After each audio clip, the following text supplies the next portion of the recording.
মীর কাসেম আলী রাহেমাহুল্লাহকে শোনানো হলো যে আজকে তো আপনার রাতে ফাঁসি কার্যকর হবে। ওনার পরিবারের লোকেরাও দেখা সাক্ষাৎ করে চলে আসছে। উনি ফাঁসি কার্যকর হওয়ার ঘন্টা দেড়েক আগে উনার তত্ত্বাবধানকারী যে কারারক্ষী তাকে ডেকে বললেন, আমি একটু ঘন্টা খানেক ঘুমাইয়া সারি, তুমি আমাকে ঘন্টা খানেক পরে একটু ডাইকা দিও। ঘন্টা দেড়েক পরে ফাঁসি, উনি নাকি ঘন্টা খানেক ঘুমাবে। কারারক্ষী বললেন আমাদের ভাইদের কাছে, আমাদের একাধিক ভাই, আমি একাধিক ভাইয়ের কাছে শুনেছি, কারারক্ষী বলছেন যে আমি কিছুক্ষণ পরে এসে দেখি মীর কাসেম আলী ঘুমাচ্ছে, নাক ডাকার আওয়াজ আমি শুনতে পাচ্ছি, মানে নাক ডাকে ঘুমাচ্ছে। তা আমি ঘড়ির দিকে তাকাচ্ছি যে ঘন্টা খানেক পরে ডাকতে হবে। কিছুক্ষণ পরে এসে ডাকবো, ঘন্টা খানেক প্রায় হয়ে গেছে, এসে দেখি উনি এখন আর ঘুমে নাই, উনি নামাজে দাঁড়িয়ে আছে। আচ্ছা আমার ভাইয়েরা, আপনি একটু ভাবুন তো, একটা মানুষের কিছুক্ষণ পরে ফাঁসি হবে, এই মানুষ কি ঘুম আসতে পারে? তার কি ঘুম আসবে? আদৌ চেষ্টা করলেও কি ঘুম আসার কথা? কিন্তু ব্যতিক্রম কিভাবে হলো, কিভাবে এটা সম্ভব? আমির জামাত মাওলানা মতিউর রহমান নিজামী রাহেমাহুল্লাহ, ওনার ঐতিহাসিক সংলাপ আপনাদের মনে আছে। কথাগুলো রাজনৈতিকভাবে নিয়েন না, দরকার নাই, কারণ রাজনীতি নিয়ে আমরা এ দুনিয়া আসিনি, মায়ের পেট থেকে এসেছিলাম, কোনো রাজনীতি করতাম না। আবার যখন চলে যাব তখনও আমরা নির্দিষ্ট কোনো দলের কর্মী সদস্য হয়ে যেতেও চাই না, আমরা কবরে যাব আল্লাহর নবীর দলের সদস্য হয়ে, ইনশাআল্লাহ। এজন্য আমাদেরকে যখন কবরে রাখা হবে তখন দোয়াও পড়া হবে, বিসমিল্লাহি ওয়া আলা মিল্লাতি রাসূলিল্লাহ।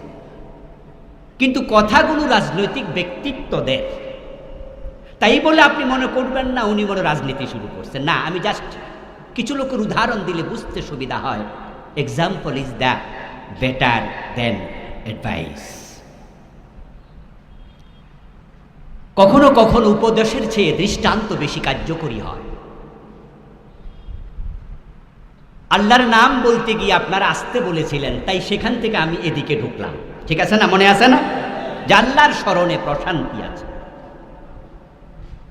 আপনার অন্তরকে আল্লাহ প্রশান্তিতে ভরে দেবেন যদি আপনার জিহবাকে, আপনার কলবকে আল্লাহর জিকির দ্বারা আপনি সিক্ত রাখতে পারেন। জেলেও টেনশন হবে না, ফাঁসির মঞ্চ ভয় পাবেন না। মতিউর রহমান নিজামী রাহেমাহুল্লাহর দিকে তাকান। ওনার ছেলে যখন দেখা করতে গেল, উনি জিজ্ঞাসা করছিলেন, বাবা আমি ফাঁসির রশিতে যখন মঞ্চে যাব, আমি কি লুঙ্গি পরে যাব না পায়জামা পরে যাব? পরামর্শ করতেছে। আচ্ছা, যে বেটা কিছুক্ষণ পরে মইরা যাবে, এই বেটা লুঙ্গি না পায়জামা, এই কথাই তো মনে থাকার কথা না। আমার প্রিয় ভাইয়েরা, মীর কাসেম আলী ঘুমাতে পারল, মতিউর রহমান নিজামী রাহেমাহুল্লাহ সন্তানের সাথে ঐতিহাসিক সংলাপ করতে পারল। এটা আপনিও পারবেন, আমিও পারবো, কারণ যাদের অন্তর তারা আল্লাহকে দিয়ে দেয়, আল্লাহর স্মরণে ব্যস্ত রাখে, দুনিয়ার কোনো টেনশন তাদেরকে টাচ করে না।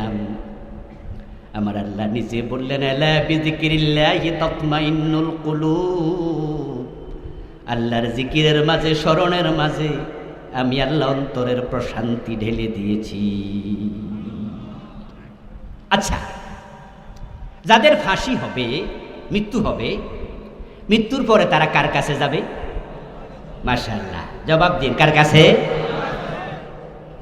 আচ্ছা, যে আল্লাহকে সারাক্ষণ মনে রাখে, সে জানে কিছুক্ষণ পরে ফাঁসি হবে, সে টেনশনটা কেন করবে? মৃত্যুর মাধ্যমে সে তো আল্লাহর কাছে পৌঁছে যাবে, টেনশন কেন করবে? আমরা যখন কারো মৃত্যুর খবর শুনি তখন আমরা কি পড়ি? ইন্না লিল্লাহি ওয়া ইন্না ইলাইহি রাজিউন। আচ্ছা, এটা কি মৃত ব্যক্তির জন্য দোয়া? অনুবাদের দিকে খেয়াল করলে বুঝবেন এটা মৃত ব্যক্তির জন্য দোয়া নয়। সলাতুল জানাজা হিয়া দুআউ লিল মাইয়িত, মূলত জানাজার নামাজটা হলো দোয়া। সেখানে আমরা তৃতীয় তাকবীর দেওয়ার পরে পড়বো আল্লাহুম্মা গফিরলি হাইয়িনা ওয়া মাইয়িতিনা, পড়বো না? আল্লাহুম্মা গফির লাহু ওয়ারহামহু ওয়াফিহি ওয়াফু আনহু ওয়াকরিম নুজুলাহু ওয়াসসি মুদখালাহু। আমরা মৃত ব্যক্তির জন্য জানাজার নামাজে দাঁড়িয়ে দোয়া করি। এজন্য প্রিয় নবীজি সাল্লাল্লাহু আলাইহি ওয়াসাল্লাম বলেছেন, ইজা সাল্লাইতুম আলাল মাইয়িত ফাআখলিসু লাহু দুআ। যখন তোমরা মাইয়িতের জন্য নামাজ পড়বা, তখন নামাজের ভিতরে তোমরা ইখলাসের সাথে তার জন্য দোয়া করবা। সালাতুল জানাজা হলো দোয়া। তাহলে মৃত্যুর খবর শুনে যেটা বললেন সেটা কি? সেটা হলো আত্মস্বীকৃতি। আপনি বললেন যে লোকটার মৃত্যুর খবর আমি শুনলাম, সে কি একাই মারা গেল না আমাকেও মরতে হবে? ইন্না লিল্লাহি, আমরা সকলেই আল্লাহর জন্য, ওয়া ইন্না ইলাইহি রাজিউন, আমরা সবাই তার কাছে ফিরে যাব। আচ্ছা, যদি শাহাদাত যার হবে, ফাঁসি যার হবে, সে ঈমান রাখে আল্লাহর উপরে যে আমি কোন অন্যায় করি নাই, বিনা অপরাধে আমাকে ফাঁসি দেয়া হচ্ছে, তার এই মৃত্যুটা স্বাভাবিক মৃত্যু না শাহাদাতের মৃত্যু? কথা বলেন প্রিয় ভাইয়েরা। আপনি জানেন যে আপনি নির্দোষ, দুনিয়ার সব মানুষ জানে আপনি দোষী। এমন অপপ্রচার আপনার বিরুদ্ধে চালানো হলো যে আপনার মা, আপনার বাবা পর্যন্ত জানে আপনি একজন খারাপ মানুষ। ইব্রাহিম আলাইহিস সালামকে যখন আগুনে ফেলা হলো, আগুনে ফেলার আগে ইব্রাহিম আলাইহিস সালাম নিচের দিকে তাকিয়ে, সরকির দিকে তাকিয়ে, যেটা ধরে ঘুরাচ্ছিল যেন ইব্রাহিম সরকি টান দিলে মাঝখানে গিয়ে পড়ে। আগুন তো খুব চলছিল, কাছাকাছি যাওয়া যায় না, ফেলবে কিভাবে? যারা সরকি টানতেছিলেন, ইব্রাহিম আলাইহিস সালাম নিচের দিকে তাকিয়ে দেখেন তাদের মাঝে তার বাবা আজরটাও আছে। তার বাবা আজরও সরকি টানতেছে, ছেলে যেন আগুনে পড়ে। মাঝে মাঝে অপপ্রচার, মাঝে মাঝে ভুল চিন্তা এতটা গভীরে চলে যায়, নিজের আপনজন বিরোধী হয়ে যায়। অথচ যে ইব্রাহিমের বিরুদ্ধে পুরা জাতি একমত হয়ে গেল, তার বাবা আজর সহ চিৎকার দিয়ে আওয়াজ দেবেন, সে ইব্রাহিম কি দোষী না নির্দোষ? ইব্রাহিম আলাইহিস সালাম যখন আগুন থেকে 40 দিন পর বের হলেন, কিচ্ছু হয়নি উনার জন্য আগুনকে ফুল বাগান আল্লাহ বানিয়ে দিয়েছিলেন। ইব্রাহিম আলাইহিস সালাম যখন আবার কালেমার কথা বললেন, মূর্তিদের বিরুদ্ধে বললেন, তখন ইব্রাহিমের বাবা আজর বলেছিল, লা ইল্লাম তানতাহি লা আরজুমান্নাকা ওয়াহজুরনি মালিয়া। ইব্রাহিম, তুমি কি এখনো থামবা না? তোমার কারণে এ নমরুদ আমাকে গালিগালাজ করে, আমি তোমার বাবা, তাই আমাকে গালি দেয়। ওয়াহজুরনি মালিয়া, তুমি আমাকে একটু শান্তিতে থাকতে দাও, তোমার কারণে আমি অশান্তিতে ভুগতেছি। যদি তুমি না থামো, লা আরজুমান্নাকা, আগুনে ফেলেছিলাম, পড়ায় নাই আগুন, তাহলে আমি নিজে তোমাকে পাথর মেরে হত্যা করব। বাবার এই কথা শোনার পরে ইব্রাহিম আলাইহিস সালাম খুব কষ্ট পাইছিলেন, খুব কষ্ট পাইছেন। তখন তিনি বাবাকে লক্ষ্য করে বলেছিলেন, ঠিক আছে, তাহলে আমি দেশ থেকে চলে যাচ্ছি, আমার রব আমাকে পথ দেখাবেন। তখন তিনি ইরাক থেকে সিরিয়ায় হিজরত করলেন। তামাম দুনিয়ার সব মানুষ জানে আপনি দোষী, ভুল প্রচার, অপপ্রচার, কিন্তু আপনি জানেন যে আপনার কোনো দোষ নাই, আপনি নির্দোষ। এবার আপনাদের কাছ থেকে আমি জবাব চাইব, যদি আপনি নির্দোষ হন আর কেউ আপনাকে গুলি করে মেরে ফেলে, আপনাকে ফাঁসিতে ঝুলিয়ে দেয়, আপনার মৃত্যুটা কি স্বাভাবিক মৃত্যু না শাহাদাত? এবার আপনাদের কাছে আরেকটি জবাব চাইব, শাহাদাতের মৃত্যুর সেই সেরা মৃত্যু কি আর আছে? এই জন্যই তো আমরা আল্লাহর কাছে শাহাদাতের মৃত্যু চাই। আমিও চাই, আমিও চাই, আমিও চাই আল্লাহ যেন আমাকেও শাহাদাতের মৃত্যু দেয়। ফারুক আজম ওমর রাদিয়াল্লাহু তাআলা আনহু তিনি প্রায়শই দোয়া করতেন, আল্লাহুম্মা রযুকনি শাহাদাতান ফি সাবিলিক ওয়াজআল মাউতি ফি বালাদি রাসূলিক।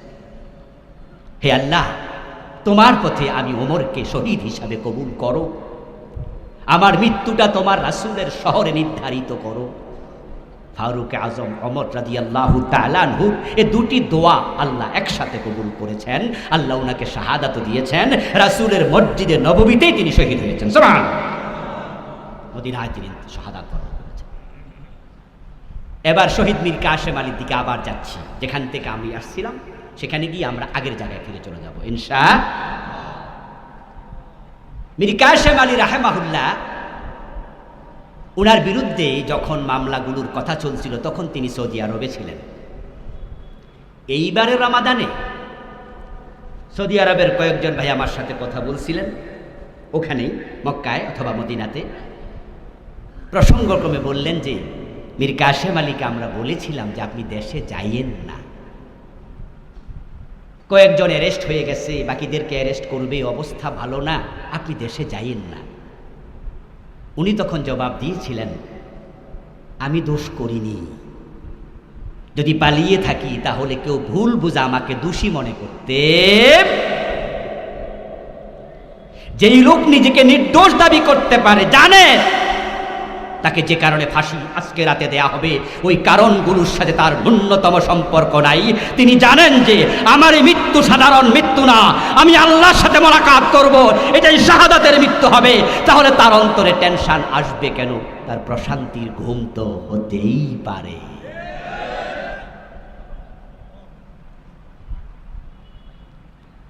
মাওলানা মতিউর রহমান নিজামী রাহিমাহুল্লাহ 28 অক্টোবরের কথা আপনাদের মনে আছে? 2000 কত সন ছিল? 6। যখন লগি বইটার তাণ্ডব চলছিল পল্টনে, ঠিক ওই টাইমে মতিউর রহমান নিজামী রাহিমাহুল্লাহ মাইকে বক্তৃতা দিচ্ছিলেন। উনার বক্তৃতাটা চলাকালেই মূলত লগি বৈঠার তাণ্ডবটা শুরু হয়। সে বক্তৃতা এখনো ইউটিউবে আছে, আপনারা একটু শুনবেন, নিরপেক্ষ দৃষ্টিতে শুনবেন। ওই টাইমেও মতিউর রহমান নিজামী রাহিমাহুল্লাহ উনার কর্মী বাহিনীকে উত্তেজিত করার মতো একটা শব্দ বলেন নাই। এই মানুষগুলো সত্যি আল্লাহর প্রেমিক। আমার প্রিয় ভাইয়েরা, যেই লোকটা জানে 71-এর যে অভিযোগ আমার কান্দে চাপাইয়া দিয়া কিছুক্ষণ পর আমাকে ফাঁসি দেবে, ওই দর্শন, জ্বালাও পোড়াও, মানুষ হত্যা, যুদ্ধাপরাধের সাথে আমি মতিউর রহমান নিজামীর ন্যূনতম সম্পর্ক নাই। সুতরাং যে অপরাধে ফাঁসি দেয়া হচ্ছে আমি অপরাধী নই। সুতরাং আমার এই ফাঁসির মৃত্যুটা কি স্বাভাবিক মৃত্যু না শাহাদাত?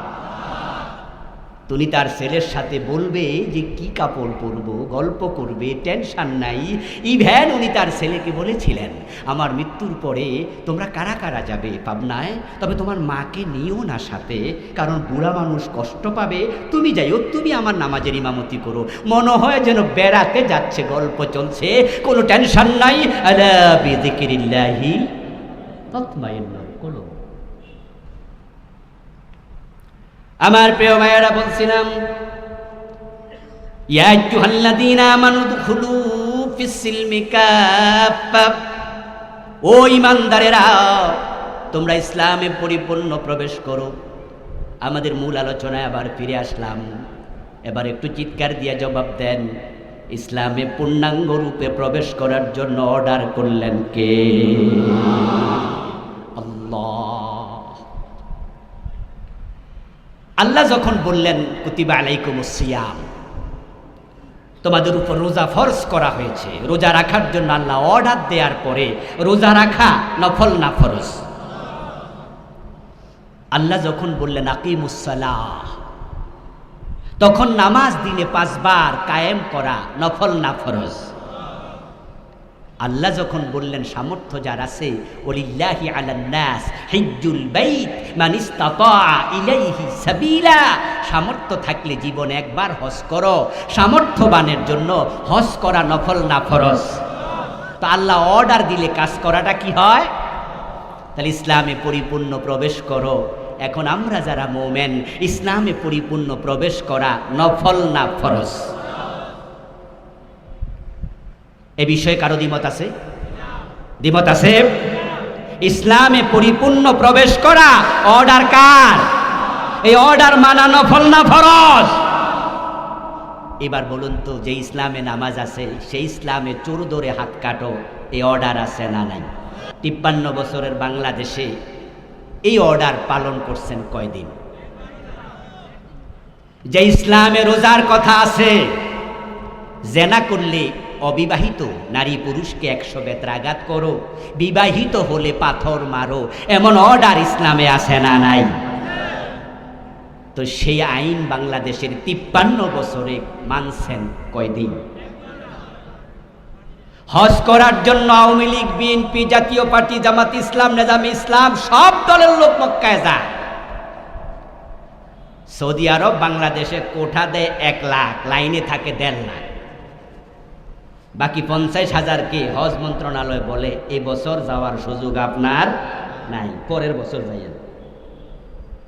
1 বছর হজ করে না, 2 বার 3 বার করে, 5 বার 10 বার হজ করে, এমন লোকও আছে না নাই? যে হজ করার জন্য জামাত, বিএনপি, আওয়ামী লীগ, জাতীয় পার্টি সবাই মিলে দৌড় মারলেন মক্কায়।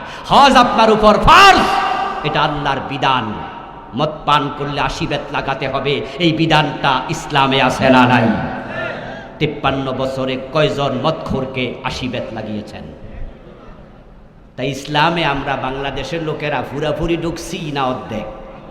অর্ধেক ঢোকার অনুমতি আপনাদের দিল কে?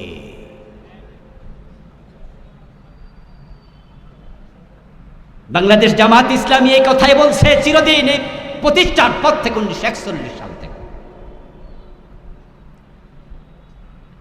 আজকে জামাত ইসলামের উদ্যোগে আয়োজিত এই মাহফিল, জামাত ইসলামীর নাম ছাড়া আমরা ওয়াজ করেছি গত 15 বছর, কোনো মাহফিলে জামাতের নাম নেই নাই। কিন্তু আজকে জামাতের নাম নিয়া যে পূর্ণাঙ্গ ইসলামের কথা বলছি, গত 15 বছরের নাম ছাড়া ওই পূর্ণাঙ্গ ইসলামের কথাই বলেছি। কারণ তখন নাম নেয়ার কোনো পরিবেশ ছিল না। জামাত ইসলামী পূর্ণাঙ্গ ইসলামটাই চায়, আর জামাত ইসলামীর জন্য সমস্যাটাও এটাই। কারণ যারাই পূর্ণাঙ্গ ইসলামের কথা বলে তখনই জালেমদের গায়ে জ্বালা পোড়া শুরু হয়ে যায়। তারা জানে নামাজের কথা বললে অসুবিধা নাই, মসজিদে মানুষ যাক নামাজ পড়ুক, তার সিনেমা হল বন্ধ হবে না। কারণ নামাজি যেমন সমাজে আছে, সিনেমা দেখার লোকও আছে, শুক্রবারেও সিনেমা দেখে এমন লোক আছে না নাই? ওরা ভাবে নামাজি মানুষ হোক, আমরা কি, কারণ আমাদের লোক তো আলাদা, এরা তো আমাদের এখানে আইব। এই জন্য নামাজের ওয়াজ করলে সিনেমা হলের মালিক খেপে ওঠে না, রোজার ওয়াজ করলে সুদী ব্যাংকের মালিক খেপে ওঠে না। কারণ সুদী ব্যাংকের মালিক জানে এই দেশের সব মানুষ যদি রোজা রাখে, এই দেশের সুদ কি বন্ধ হয়ে যাবে? সুন্দরই চলছে, আরো ভালোই চলছে। বরং রমাদান মাসে ব্যাংকে লেনদেন কি কম হয় না বেশি হয়? তো সুদী ব্যাংকে রমাদানে সুদ মওকুফ থাকে, ঠিক না? ওরাও জানে পাবলিক রোজা রাখলো সুদের কোনো অসুবিধা। এই জন্য নামাজের ওয়াজ যে হুজুররা করে, যে দল করে, রোজার ওয়াজ যে পীর সাহেব করে, হজের ওয়াজ যে আলেম ওলামা করে, পূর্ণাঙ্গ ইসলামের কথা বলে না, ওই পীর ওই আলেমদেরকে জেল খাটা লাগে না, তাদের বিরুদ্ধে মামলা হয় না। কারণ যারা অর্ধেক ইসলাম মানে তারা শয়তানের দোস্ত। এজন্য আল্লাহ আয়াতের শেষে বলছে, ওয়ালা তাত্তাবিউ খুতুওয়াতিশ শায়তান, ইসলামে পূর্ণাঙ্গ প্রবেশ করো, শয়তানের পদাঙ্ক অনুসরণ করো না। অর্ধেক ইসলাম মানাই মানে হলো বাকি অর্ধেকটা শয়তানের জিম্মায় চলে যায়। তো যারা সুদী ব্যাংকের মালিক, সিনেমা হলের মালিক, যারা মদখোর, মদের ব্যবসায়ী, তারা ভাবে মানুষ নামাজি হবে, রোজাওয়ালা হবে, আমাদের অসুবিধা কি? আমাদের মদ, আমাদের সুদ, আমাদের সিনেমা হল বন্ধ হবে না। এবার আপনাদের কাছে একটু আমি জানবো, দয়া করে যারাই বোঝেন একটু উত্তর দিয়েন, দেশে যদি পূর্ণাঙ্গ ইসলাম আসে, সুদী ব্যাংক কি থাকবে? সিনেমা হল চলতে দেয়া হবে? মদের ব্যবসা কি চলবে? মদ পান করলে 80 বেত দিয়ে পিঠের চামড়া তুলে ফেলা হবে। তখন তারা ভাবে পূর্ণাঙ্গ ইসলাম আসলেই তো সমস্যা। এই জন্য তখন তারা যারা পূর্ণাঙ্গ ইসলামের কথা বলে তাদের বিরোধিতা করে। আচ্ছা, আল্লামা সাইদি রাহেমাহুল্লাহ, উনাকে আপনারা দেখেছেন, সরাসরি ওয়াজ শুনেছেন, এমন লোকের সংখ্যা এখানে অনেক। এ কুমিল্লা টাউন হলে, এ কুমিল্লা ঈদগাহের মাঠে আমরা কত ওয়াজ শুনেছি, ঠিক কিনা? আচ্ছা, আল্লামা সাইদি 1971 সনে কি করছে এটা আমি নিজেও দেখি নাই, কারণ আমার জন্মই তো 75-এ, স্বাধীনতার 4 বছর পরে। উনার আগের ইতিহাস আমি জানি না, কিন্তু যখন থেকে তাকে দেখি তখন থেকে তাকে আমি জানি তার মতো একজন মিষ্টভাষী, তার মতো একজন প্রাজ্ঞ বিজ্ঞ মুফাসসির বাংলার জমিনে দ্বিতীয় জন। এই দেশের লোকেরা তার ওয়াজ শোনার জন্য পাগলের মতো দৌড়ে যেত, পঙ্গপালের মতো দৌড়ে যেত। আল্লামা সাইদি রাহেমাহুল্লাহর ওয়াজ শোনার জন্য মানুষ দল মত ভুলে যেত, সবাই পাগল হয়ে দৌড়াতো। ওই আল্লামা সাইদি যদি অর্ধেক ইসলামের ওয়াজ করতেন, পূর্ণাঙ্গ ইসলামের ওয়াজ না করতেন, উনি পীর হয়ে যদি মুরিদ বানাতেন, উনার মতো মুরিদ বাংলাদেশে কোনো পীর পেত না। আপনারা জেনে থাকবেন যে উনার বাবা ফুরফুরা শরীফের খলিফা ছিলেন। আল্লামা সাইদি রাহেমাহুল্লাহর বাবা ফুরফুরা শরীফের খলিফা ছিলেন। আচ্ছা, বাবা যদি পীর হয়, ছেলে পীর হওয়া কি কঠিন না সহজ? কত সহজ? পানির মতো সহজ। কারণ হচ্ছে আমাদের দেশে ডাক্তার হতে এলেম লাগে, ডাক্তারের ছেলে ডাক্তার হতে পারে না, পড়ালেখা লাগে। মাস্টারের ছেলে মাস্টার হয় না, লেখাপড়া লাগে। ইঞ্জিনিয়ারের ছেলে ইঞ্জিনিয়ার হবে না, লেখাপড়া যদি না করে। কিন্তু পীর হওয়ার জন্য কি কোনো লেখাপড়া লাগে? পীরের ছেলে হলেই এর চেয়ে বড় সার্টিফিকেট আর। এখানে 2-4 জন 8 রশি দরবারের মুরিদও আজকে আছেন, থাকতেই পারেন। আপনি আমার ভাই, মুসলিম ভাই, আপনাকে বলছি, 8 রশির যে খলিফা, বর্তমান মূল পীর, যিনি গোলাপ ফুল মার্কার মূল ব্যক্তি, উনার নাম কি? ফয়সাল সাহেব। আচ্ছা, ফয়সাল সাহেবের মাঝে একজন পীরের কোন সুরত আছে? আপনারাই বলেন, কোন পীরের কোন সুরত আছে? কিন্তু উনি পীর হলেন কোন যোগ্যতায়? কারণ উনার বাবা পীর। ক্লাস 10-এ পড়ে পীর হয়ে গেছে, কারণ বাবা মরে গেছে, এখন কে হবে? তাই তাকে পীর বানিয়ে দিয়েছে। অসুবিধা নাই, 9-এ পড়লেও অসুবিধা নাই, না পড়লেও অসুবিধা নাই। যেখানে পীর হওয়া এত সোজা, আল্লামা সাইদি রাহেমাহুল্লাহর পীর হওয়ার সুযোগ ছিল কিনা? এবার আপনাদের কাছে জিজ্ঞাসা করতে চাই, পীর হওয়ার মতো যোগ্যতা উনার ছিল কিনা? পীর হইলে কি এ দেশে মামলা খায় না হালুয়া রুটি খায়? হালুয়া রুটি খাওয়ার সুযোগ ছিল কিনা? জেলে কি এক যোগ পচা লাগতো না আরামে থেকে মরতে পারতো? আমরা সবাই বুঝি, কিন্তু পূর্ণাঙ্গ ইসলামের কথা বললে আরামে থাকা যায় না। আল্লাহর নবী সাহাবারা জীবন দিয়েছেন যেই পথে, আমরা হাসতে হাসতে সে পথে চলতে চাই।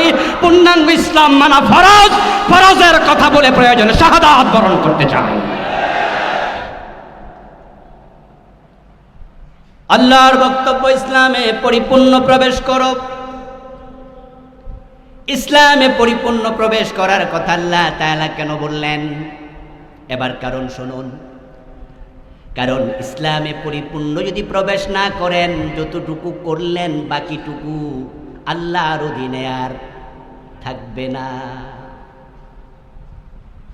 একজন ব্যক্তি ধরেন ইসলামের 90% মানে, যারা বুঝলেন এতক্ষণ ওয়াজ, তারা একটু জবাব দিন তো দয়া করে। বাকি 10% কি আল্লাহর কাছে আছে না শয়তানের কাছে?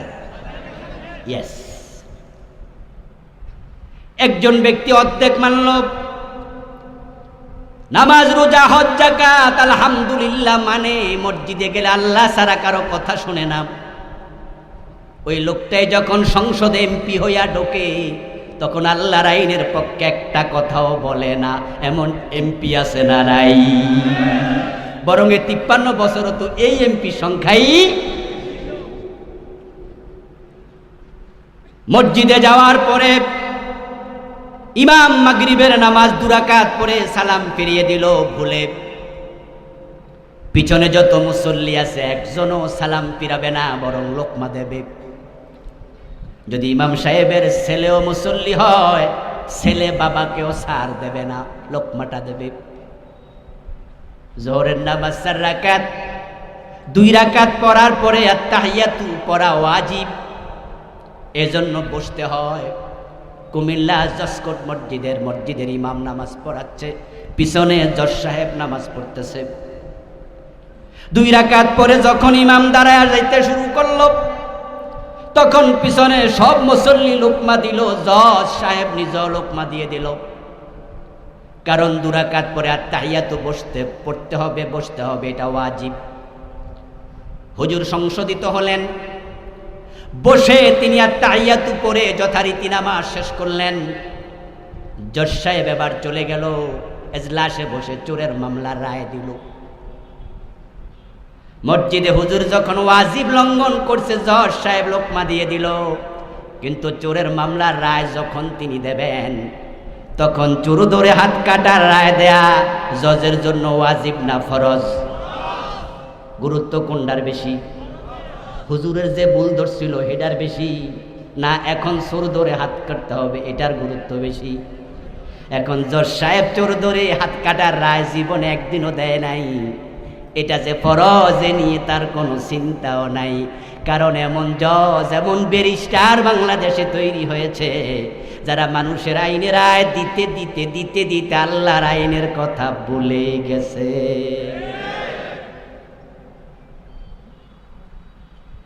ও প্রিয় ভাইয়েরা, ইসলাম আপনি মানেন না তা নয়, আপনি অর্ধেকটা মানলেন, বাকি অর্ধেক শয়তানের অধীনে। 80% মানলেন, বাকি 20% শয়তানের অধীনে। আল্লাহ আবার বলছে, শোনো, ইন্নাহু লাকুম আদুব্বুম মুবিন, শয়তানের কাছে তুমি তোমার ইসলামের কোন অংশ দিও না, পুরা আল্লাহর কাছে দিয়ে দাও। শয়তান তোমার এত বড় দুশ্মন, সে যতটুকু পাবে অতটুকু নিয়ে এমন জোরে টান মারবে, তোমার বাকি 90% ছুটাইয়া দেবে। আমার প্রিয় ভাইরা, ইসলামে পরিপূর্ণ প্রবেশ করে কথাটা বোঝানোর জন্য 1-2টা উদাহরণ দিলে বুঝতে একটু বেশি সহজ হয়। আমরা যখন মশা বেড়ে যায়, তখন মশা থেকে বাঁচার জন্য আমরা মশারি টানাই না? আচ্ছা, মশারি যখন টানান, তখন মশারির ভিতরে হাত একটা ঢুকাইলেন, আরেকটা বাহিরে রাখলেন, পা ঢুকাইলেন, মাথা ঢুকাইলেন, পেট ঢুকাইলেন, সব ঢুকাইলেন, শুধু অতটুকু বাহিরে রাইখা দিলেন। এলাকার মশারা বেজান না খুশি? কোন কারণে খুশি? ওরা বলবে যে অতটুকু পাইলা আমাদের জন্য আপাতত চল। আচ্ছা, এলাকার মশারা যখন আপনার হাতের মাঝে এসে কামড়াবে, একাই কামড়াবে না বন্ধুদেরকে দাওয়াত দেবে? মশারা যে গুনগুন করে গান গায়, এটা আসলে গান না, এটা তাদের কথা ট্রান্সফার করার একটা মাধ্যম। প্রত্যেক মাখলুককে কথা বলার ক্ষমতা দিয়েছে কে? সব মাখলুক তার মুখে জিকির করে, তাদের জিকির বুঝার ক্ষমতা আমাদের নাই। তারা কথা বলে, ওই কথা বুঝার ক্ষমতা আমাদের নাই। আমার প্রিয় ভাইরা, আবার বলুন তো, আপনার যে হাতখানা মশারির বাহিরে, যদি কোনো এমন মানুষ যে হাত বাহিরে রেখা ঘুমায়, আর মশা তার হাতের মাঝে ম্যালেরিয়ার জীবাণু ঢুকাইয়া দেয়, মশারির ভিতরে যতটুকু অংশ আছে ওইটুকু অংশের সমস্যা আছে না নাই? এই অবস্থায় যদি কেউ রাত কাটায়, আমরা বলি মশারি টানাইয়া লাভটা কি? قال النبي صلى الله عليه وسلم المؤمن كالجمل الأنف। হয়ে গেল, বলছিলাম এই ফ্যান হইব না।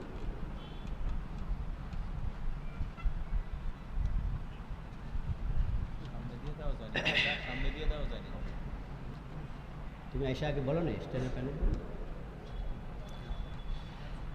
গরমকাল রয়ে গেছে তো, আর আমি হার্টে সমস্যা হলে এমনি গরম বেড়ে যায়, ঘেমে অস্থির হয়ে যাচ্ছে। আচ্ছা, যতটুকু তাড়াতাড়ি সম্ভব শেষ করে দিচ্ছি। প্রিয় ভাইয়েরা, বলছিলাম আল্লাহর হাবিব বলছেন, আল মুমিন কাল জামালিল আনিস হাইসুমা কিদা ইনকাদ।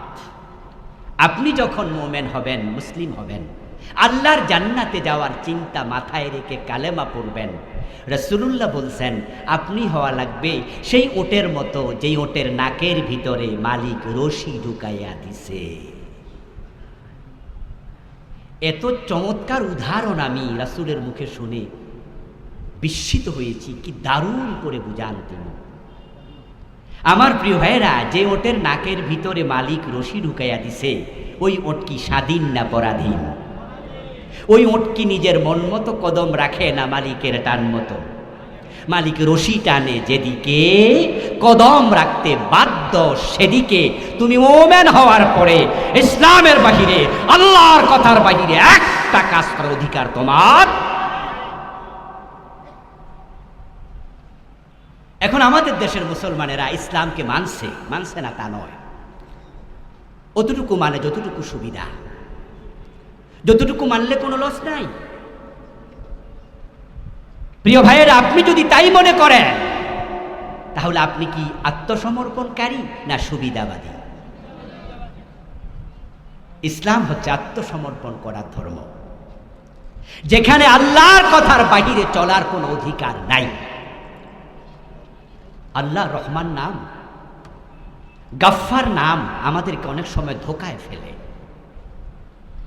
এই নামগুলোর ওয়াজ শুনতে শুনতে আমরা আল্লাহর নাম যে জব্বার, আল্লাহর আরেকটা নাম কাহ্হার, আমরা এগুলো ভুলতে বসেছি। আপনারা যারা আমার ওয়াজ শুনছেন এবং বুঝছেন তারা একটু জবাব দিবেন দয়া করে। রহমান আল্লাহর নাম, সে আল্লাহর নামের মাঝে কাহ্হার আছে না নাই? গফফার আল্লাহর নাম, ওই আল্লাহর নামের মাঝে জব্বার আছে না নাই? আপনি এই দুইটা শুনে ধোকায় পড়লেন কেন? বাকি নাম আপনি ভুলে গেলেন কেন? আপনি ইসলাম অর্ধেক মেলে বাকিটা ছেড়ে দিলেন কেন? আজকের মাহফিলে টাকনু গিরার নিচে কাপড় পরে মাহফিলে আসছে এমন প্যান্টওয়ালা, লুঙ্গিওয়ালা, পায়জামাওয়ালা শ্রোতা আছে না নাই? টাকনু গিরার নিচে কাপড় পরা পুরুষের জন্য জায়েজ না হারাম? তো ইসলামে হারাম আপনি ঢুকাইলেন কেন? আল্লাহর ভয় আপনার কলিজা থেকে কে সরাইয়া দিল? এটা তো কবিরা গুনাহ, এটা তো হারাম।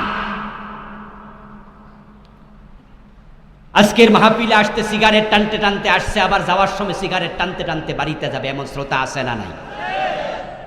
ধূমপান করা কবিরা গুনাহ, কবিরা গুনাহ। মাকরু তাহরিমি হলো কবিরা গুনাহ, হারাম হলো কবিরা গুনাহ। কারণ মাকরু তাহরিমি এবং হারাম কবিরা গুনার ক্ষেত্রে দুটার হুকুম এক। কিসে আপনাকে আল্লাহর ভয় কলিজা থেকে সরাই দিল? আজকের মাহফিলে আসছেন অথচ আপনার বউ পর্দা করে না, নিজের মেয়েটা বোরকা ছাড়া স্কুলে যায়, কলেজে যায়, এমন বাবা আজকের মাহফিলে আসে না নাই? আল্লাহর বক্তব্য কু আনফুসাকুম ওয়া আহলিকুম না।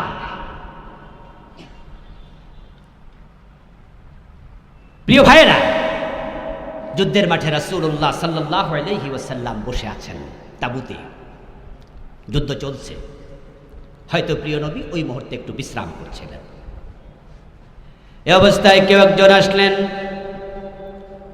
এসে বললেন, ইয়া রাসূলুল্লাহ ফুলানুন উস্তুশহিদা, ও আল্লাহর নবী অমুক আজকের যুদ্ধের ময়দানে শহীদ হয়ে গেছে।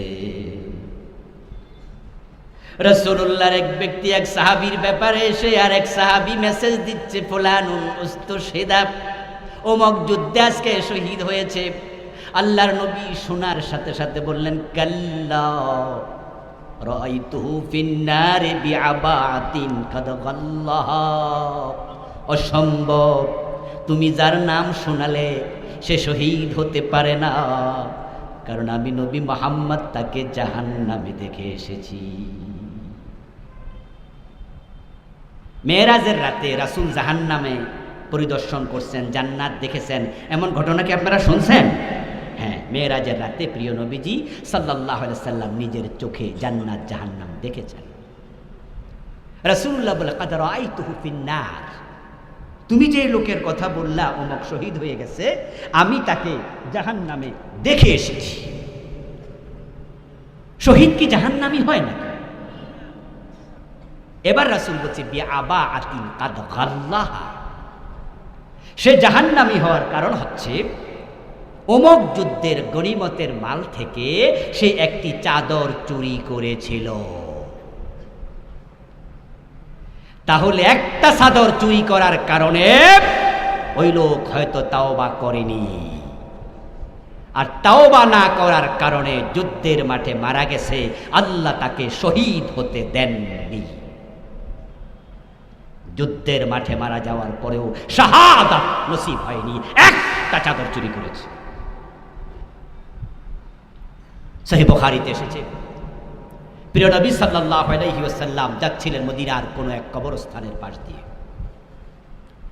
দুটি নতুন কবর তিনি দেখলেন। রাসূলুল্লাহ সাল্লাল্লাহু আলাইহি ওয়াসাল্লামের কিছু স্পেশালিটি ছিল, বিশেষ গুণ ছিল, যেটা দুনিয়ার অন্য কোনো মানুষের ছিল না। যেমন আমরা সামনের চোখ দিয়ে যেভাবে দেখি, রাসূলুল্লাহ গর্দান দিয়ে সেভাবে দেখতেন। সুবহানাল্লাহ পড়েন। উনি পিছন থেকে সেভাবে দেখতেন, আমরা সামনে থেকে যেভাবে দেখি। আমাদের গা ঘর্মাক্ত হলে ঘাম বের হয়, ঘামের সাথে বের হয় দুর্গন্ধ, কিন্তু রাসূলুল্লাহর ঘামের মাঝে ছিল আতরের মতো সুগন্ধ। স্পেশালিটি।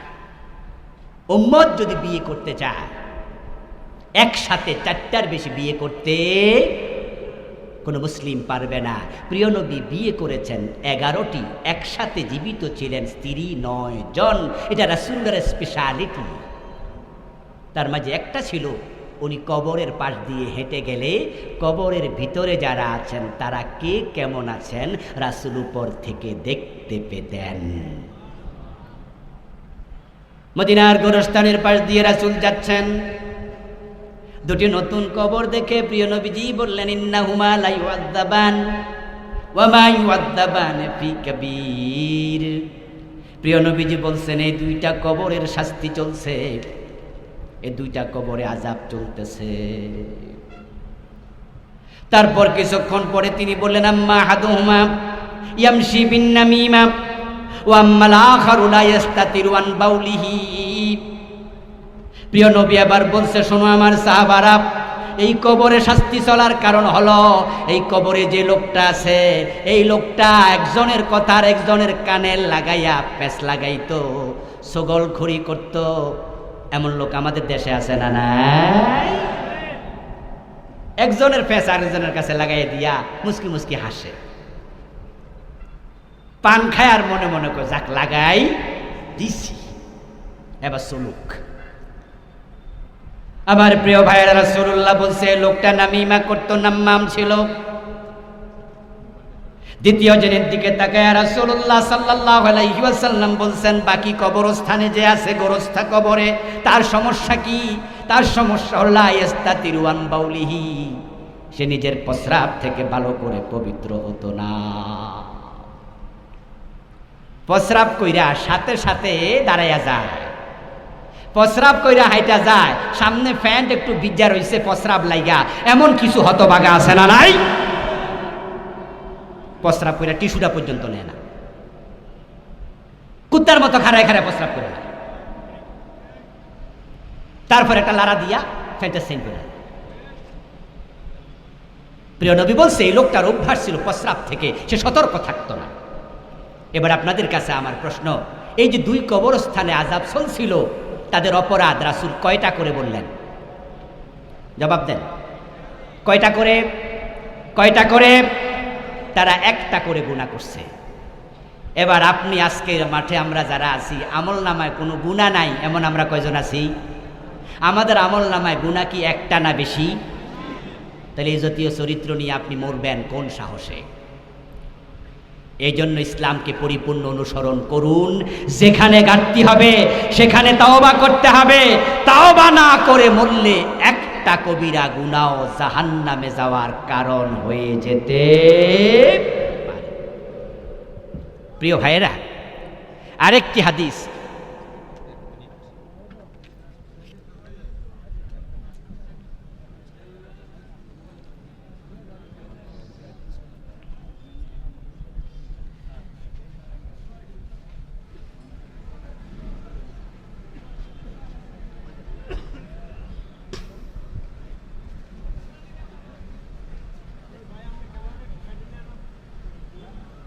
প্রিয় ভাইয়েরা, হ্যাঁ দাও দাও দাও।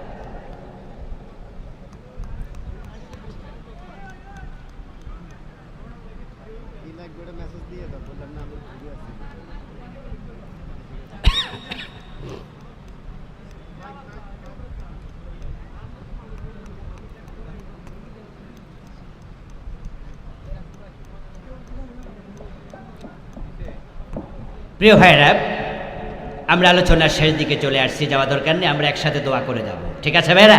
একটু বসেন। রাসূলুল্লাহ সাল্লাল্লাহু আলাইহি ওয়াসাল্লাম যুদ্ধের ময়দানে, এই অবস্থায় একজন সাহাবী এসে বললেন, ইয়া রাসূলুল্লাহ, আজকের যুদ্ধে অমর সবচেয়ে বেশি বীরত্ব প্রদর্শন করছে, তার সম্মুখে যেই পরে তলোয়ার দিয়ে কচু কাটা করছে, আজকে তার হাতে কত কাফের নিহত হয়েছে হিসাব নাই। রাসূলুল্লাহ সাল্লাল্লাহু আলাইহি সাল্লাম শুনে বললেন, জেনে রাখো এই লোকটা জাহান্নামী। রাবী বলেন, প্রিয় নবীজির মুখের এই কথা শুনে আমি আশ্চর্য হলাম। আজকের যুদ্ধে যে সবচেয়ে বেশি বীরত্ব প্রদর্শন করছে সে রাসূলের সাহাবী জাহান্নামী হবে, কারণটা কি? তাই আমি সিদ্ধান্ত নিলাম, এর কারণ আমি উদ্ঘাটন করে ছাড়বই। আমিও যুদ্ধের মাঠে চলে গেলাম। ওই বীরত্ব প্রদর্শনকারী সাহাবী যেই দিকে যুদ্ধ করতে করতে সামনে যায়, আমিও তার পিছু নিলাম।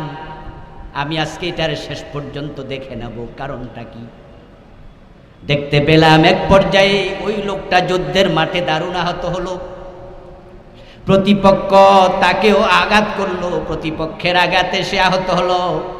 এক পর্যায়ে সহ্য করতে পারে নাই আঘাতের যন্ত্রণা, তাই নিজের তলোয়ারটা নিজে বাট মাটির মাঝে ঠেকায়া তার আঘাটা বুকের মাঝে লাগায়া নিজে তার মাঝেই জোরে নিজেকে চাপ দিয়া আত্মহত্যা করলো। আপনাদের কাছে আমি জানতে চাই, একটু আওয়াজ দিয়ে বলুন তো, আত্মহত্যা করা সগীরা গুনাহ না কবিরা গুনাহ? আত্মহত্যা কবিরা গুনাহ। ওই দৃশ্য দেখে ওই সাহাবী দৌড়ে আসলেন রাসূলুল্লাহ সাল্লাল্লাহু আলাইহি ওয়াসাল্লামের কাছে, এসে বললেন, ইয়া রাসূলুল্লাহ, আশহাদু আন্নাকা লা রাসূলুল্লাহ, আমি আবার সাক্ষ্য দিচ্ছি নিশ্চয়ই আপনি আল্লাহর রাসূল। প্রিয় নবীজি বললেন, তুমি তো আগেই কালেমাওয়ালা মুমিন, এখন নতুন করে সাক্ষী দিচ্ছ কেন? ওই সাহাবী জবাব দেয়, কিছুক্ষণ আগে আপনি যার কথা বলেছিলেন ওই বীরত্ব প্রদর্শনকারী জাহান্নামী, আমি তার পিছনে ছিলাম কারণ উদ্ঘাটন করার জন্য। নিজের চোখে দেখে এসেছি লোকটা আত্মহত্যাকারী ছিল, আমি বুঝেছি আল্লাহ আপনাকে আগাম জানাইয়া দিছে। এবার আপনারা যারা এই হাদিস শুনলেন, আগেও জানেন, আজকেও শুনলেন, অনেকে নতুন, আপনারা একটু জবাব দেন তো, এই যে আত্মহত্যা করছে লোকটা, ওর আমল নামায় রাসূলুল্লাহর পক্ষ থেকে যে ঘোষিত গুনাহ, যেটা ওই সাহাবী শুনাইলো, আমরা আজকে হাদিসে শুনলাম, কয়টা গুনার কথা জানলাম? জোরে বলেন না, কয়টা? আচ্ছা, আমাদের আমল নামায় গুনাহ আছে কয়টা? তো উনি যদি একটা কবিরা গুনার কারণে রাসূল কয় জাহান্নামী, একটা চাদর চুরি করার কারণে রাসূল বলে তার সে জাহান্নামী, তাকে আমি জাহান্নামে দেখেছি, নামিমা করার কারণে চগলখোরের কবরে আযাব রাসূল বলছে চলছে, প্রস্রাব থেকে পবিত্র হয়নি রাসূল বলছে আযাব চলছে, আর আপনি অর্ধেক ইসলাম মাইনা বাকি অর্ধেক পুরা জীবন থেকে বাদ দিয়া জান্নাতের স্বপ্ন দেখছেন, এটা কিন্তু দিবা স্বপ্ন হওয়ার সম্ভাবনা আছে। এই জন্য দখলো ফিসসিলমে কাফা, যেখানে পারেননি সেখানে থেমে যান। আপনি বলবেন যে হুজুর ইসলাম কি এত কঠিন? আমি বলবো দোস্ত, আল্লাহ যখন রহমান হন তখন ইসলাম হয়ে যায় একবারে সহজ। আল্লাহ যখন গফফার হন ইসলাম হয়ে যায় একবারে সহজ। প্রিয় নবীজি সাল্লাল্লাহু আলাইহি ওয়াসাল্লাম বলতেছেন, হাসরের ময়দানে আল্লাহর এমন কিছু বান্দা আল্লাহর সামনে যাবে যার আমল নামাতে অনেক গুনাহ, কিন্তু তার উপরে আল্লাহ কোনো কারণে খুশি হয়ে আছে, এমন কোনো কারণ ঘটেছিল যা দেখে আল্লাহ খুশি হয়ে গেছে। শুধু একটা ভালো কাজে জান্নাত মিলেছে এমন হাদিসও। ওই যে পতিতা নারী কুত্তারে পানি খাওয়াইছিল, আল্লাহ সব গুনাহ মাফ করে জান্নাত দিয়েছে, সেই হাদিসটা নাই। আল্লাহ যার জন্য রহমান হন তার দিন সহজ,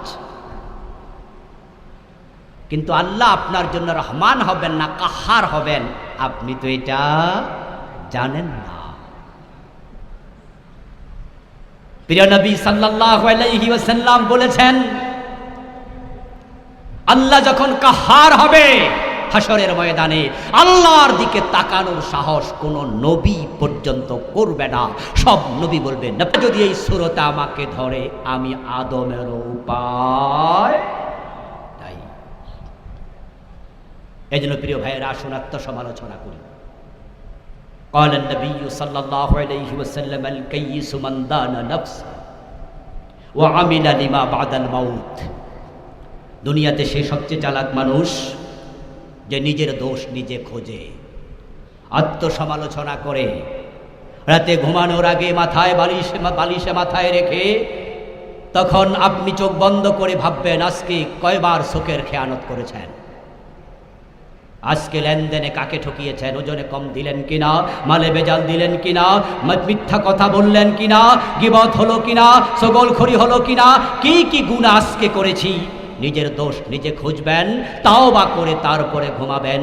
আর যদি মানুষ তাওবা করে, তার গুনাহ যদি আকাশ পরিমাণ হয়ে যায়, রাসূলুল্লাহ বলছেন আল্লাহ সকল গুনাহ তাওবাকারীকে এমনভাবেই ক্ষমা করে কামাল্লা যামবা লাহু, যেন সে জীবনে কোনো গুনাহই করে নাই। আল্লাহ তাআলা আমাদের সকলকে জীবনের সব জায়গায় আল্লাহর দ্বীন মেনে চলার মতো মানসিকতা দান করুন, সেই পথে এগিয়ে যাওয়ার সুযোগ দিন। প্রিয় ভাইয়েরা, 53 বছর পরে বাংলাদেশ নতুন এক সময় পেয়েছে, রাষ্ট্রীয়ভাবে ইসলাম কায়েম করার সুযোগ আল্লাহ আমাদের হাতে দিয়ে দিয়েছেন। 71-এর পর 72-এ সংবিধান লেখা হয়েছে। 72-এর পর থেকে এত বছর পর্যন্ত কোনো সরকার সংবিধান পরিপূর্ণ পরিবর্তন করেনি, করার সাহস করেনি। নিজেদের সুবিধা মতো উপধারা, মূলধারা 1টা 2টা 17 বার পরিবর্তন, 18 বার পরিবর্তন করেছে কম বেশি। কিন্তু আল্লাহ এবার এমন সুযোগ দিয়েছে, আগস্ট বিপ্লবের পরে বর্তমানে যদি সরকার চায় গণভোটের মাধ্যমে আগের সংবিধান পরিপূর্ণ বাতিল করে নতুন সংবিধান লেখারও সুযোগ আছে না নাই?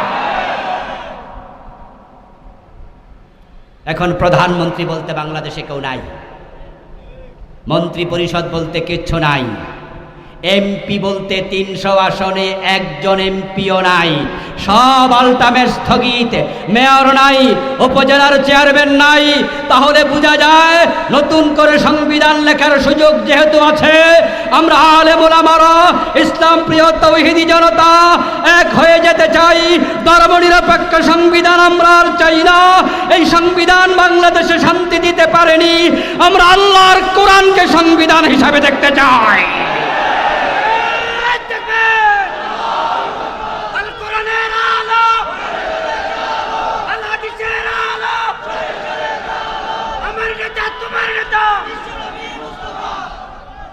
আমার প্রিয় ভাইয়েরা, আল্লাহর কোরআনকে সংবিধান বানানোর সুযোগ 92% মুসলমানের আছে না নাই?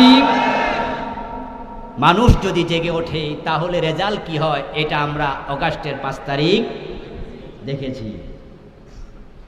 আপনারা জেগে উঠুন কোরআনের পক্ষে। ডক্টর ইউনূস এবং তার অন্তর্বর্তীকালীন সরকার নিরপেক্ষ নির্বাচন যখন দেবে, 1 বছর পর, 2 বছর পর, 3 বছর পর যখনই দেয়, আমরা কোরআনওয়ালা যদি একমত হয়ে যাই, আমরা আর বিএনপি, আওয়ামী লীগ, জাতীয় পার্টি চাই না। আমরা কোরআনের পক্ষে আলেমরা একমত হয়ে ইসলামের বাংলাদেশ দেখতে চাই। এজন্য আসুন আলেম ওলামারা আমরা ইখতিলাফ ভুলে যাব, অতীত পিছনে ফেলে যেতে চাই। কেউ কিয়াম করেন, কেউ কিয়াম করেন না, কেউ ঈদে মিলাদুন নবী পালন করছেন, কেউ সিরাতুন নবী পালন করছেন, কেউ জোরে আমিন বলছেন, কেউ আস্তে আমিন বলছেন, কেউ বুকে হাত বাঁধছেন, কেউ নাভির নিচে বাঁধছেন। আপনারা যারা ইসলামের এই বিধানগুলো নিয়ে ইখতিলাফ করছেন, প্রত্যেকেই তাদের ইখতিলাফের পক্ষে কোরআন হাদিসের দলিলও আবার দিচ্ছেন। এতে বোঝা যায় আমাদের ইখতিলাফগুলো কোরআন হাদিস কেন্দ্রিকের বাহিরে নয়। আমাদের বিভক্তি কোরআন হাদিসকে সামনে নিয়ে লা ইলাহা ইল্লাল্লাহ মুহাম্মাদুর রাসূলুল্লাহ এই কালেমা নিয়ে আমাদের মাঝে কোনো ইখতিলাফ যেহেতু নেই, এই কোরআন নিয়ে ইখতিলাফ নেই, আগামী নির্বাচনকে সামনে রেখে সব ইখতিলাফ ভুলে গিয়ে আলেমরা যদি একমত হয়ে যায়, জালেমরা বাংলাদেশে মাথা তুলে দাঁড়াতে পারবে না।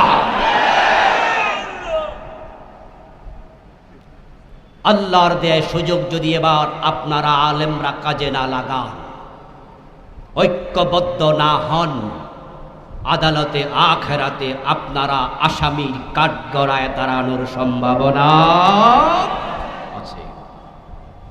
এ জাতি আলেমদের দিকে তাকিয়ে আছে। ঠিক কিনা, ঠিক কিনা, ঠিক কিনা? সারসেনা, সোনাকান্দা, ধামতি, ফুরফুরা, জামাত ইসলাম, নেজাম ইসলাম, খেলাফত আন্দোলন, সরমনাই, যারা আমরা তাবলিগ জামাত, আমরা যারা আছি, আমরা তো সকল ইসলামকে ভালোবাসি, ঠিক কি না? সকল ইসলামকে ভালোবাসি, এখানে আমাদের কারো কোনো দ্বিমত নাই। ইসলামের জন্য আমরা এক হয়ে যাই। কোরআনকে যদি আমরা দেশের সংসদ ভবনে পাঠাতে পারি, নামাজ পড়ো, নামাজ পড়ো, ওয়াজের আর প্রয়োজন হবে না, আইন হয়ে যাবে। আজান হলে দোকান বন্ধ করো, দোকান বন্ধ করবা না, দোকানে তালা লাগিয়ে দেওয়া হবে, নামাজ না পড়লে জেলে নেওয়া হবে, মসজিদগুলোতে জায়গা দেওয়া যাবে না। এই সুয়াগাজী বাজারের জামে মসজিদে বিভিন্ন ওয়াক্তে 2 বার 3 বার 5 বার জামাত হওয়া লাগবে। মানুষ জায়গা দিতে পারবেন। কোরআনকে যদি সংবিধান বানিয়ে দেয়া যায়, তাহলে বোরকা পরো, বোরকা পরো বলার প্রয়োজন হবে না, আইন করে দেয়া হবে। এফটিজিং করলে যেমন 6 মাসের জেল দেয়া হতো, যে সমস্ত মেয়েরা বেহায়াপনার পোশাক পরবে তাদেরকেও আইনের আওতায় আনা হবে। 1 সপ্তাহ 2 সপ্তাহ পরে দেখবে বাংলাদেশের নারীরা বোরকা পরে সবাই রাস্তায় নামবে। সুদ বন্ধ হয়ে যাবে, ঘোষ বন্ধ হয়ে যাবে। ছাত্র জনতার বিপ্লবের পরে বাংলাদেশের থানাগুলোতে ঘোষ আগের মতো চলে না, কিছু কমছে। বরং ঢাকা শহরে আমরা দেখি অনেক ট্রাফিক পুলিশের মন খারাপ, লাঠিমারি লইয়া সামনে পাশে খাড়াইতে হয়। তো লোকজনকে সমালোচনা করতে শুনি, বলে উপরই পায় না, ইনকামও কম, তাই মোড়টাও একটু নষ্ট হয়ে গেছে, কাজের মাঝে চাঞ্চল্য কম। 5ই আগস্টের বিপ্লবের পরে আমরা ইসলামী সরকার পাইনি, পেয়েছি ডক্টর ইউনূসের অধীনে একটি অন্তর্বর্তীকালীন সরকার। এটা ইসলামী সরকার নয়, ইসলামী সরকার না এসো যদি ঘোষ কমে যেতে পারে, অন্যায় আগের মতো না চলে কমে যেতে পারে। ইসলামী সরকার যদি বাংলাদেশে এসে যায়, মদিনার শান্তি বাংলাদেশে আবার ফিরে আসবে।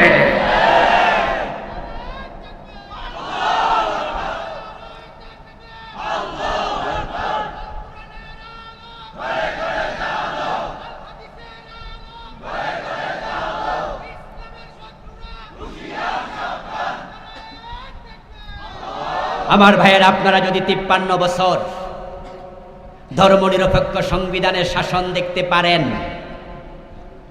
পরীক্ষা স্বরূপ 5 বছর কোরআনের শাসন দেখার জন্য প্রস্তুতি নেওয়া দরকার আছে না নাই? আবার প্রশ্ন করছি, 53 বছর যদি ধর্মনিরপেক্ষ সংবিধানের শাসন দেখতে পারেন, আগামী 5 বছর আল্লাহর কোরআনের সংবিধানের শাসন দেখার জন্য শুধু পরিকল্পনা না, এখন থেকে কাজ শুরু করা দরকার আছে না নাই? আল্লাহর কোরআনকে জমিনে কায়েমের জন্য কাজ করতে কারা কারা রাজি আছেন? 2 হাত তুলে দেখান।